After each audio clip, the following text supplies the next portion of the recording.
सैफ अली खान हल्ल्याप्रकरणी एका संशयिताची ओळख पटल्याची सूत्रांची माहिती। मात्र हा संशयित अजून पोलिसांच्या ताब्यात नाही। काही दिवसांपूर्वी या संशयितानं पूर्व उपनगरात अशाच चोरीचा प्रयत्न केला होता। सैफवरील हल्ल्याप्रकरणी तपास यंत्रणेला संशयित शाहिदचं वर्सोव्यातील 12 जानेवारीचं सीसीटीव्ही फुटेज मिळालं।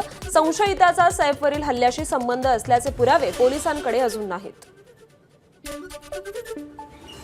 सैफ अली खानवर हल्ला होऊन 2 दिवस उलटले तरीही अजून हल्लेखोर मोकाट। 40 ते 50 जणांची चौकशी, पण पोलिसांचे हात रिकामेच।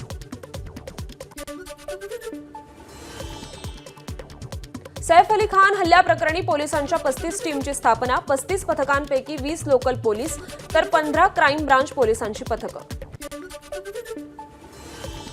सैफ अली खान यांना धमकी आल्याचा कधी उल्लेख नाही। मागणी केल्यास सुरक्षा देण्याचा विचार करू, गृहराज्यमंत्री योगेश कदम यांची प्रतिक्रिया। राज्यभरातून सुमारे 4000 महिला लाडकी बहीण योजनेतून माघारी। अपात्रतेची टांगती तलवार असल्यानं महिलांचे पैसे नको म्हणून अर्ज। अपात्र ठरल्यास लाभाची रक्कम दंडासह वसूल होण्याची भीती। सरकार लाडक्या बहिणींचे पैसे माघारी घेणार नाही, मंत्री आदित्य तटकरे यांची प्रतिक्रिया। चुकीच्या पद्धतीने अर्ज भरणाऱ्यांनी अर्ज मागे घेतलेत। योजनेसाठी सध्या कोणतेही नवे निकष नाहीत, तटकरेंकडून स्पष्ट। स्थानिक स्वराज्य संस्था निवडणुकांसाठी पक्षाची तयारी आजमावणार, प्रफुल्ल पटेलांचं वक्तव्य।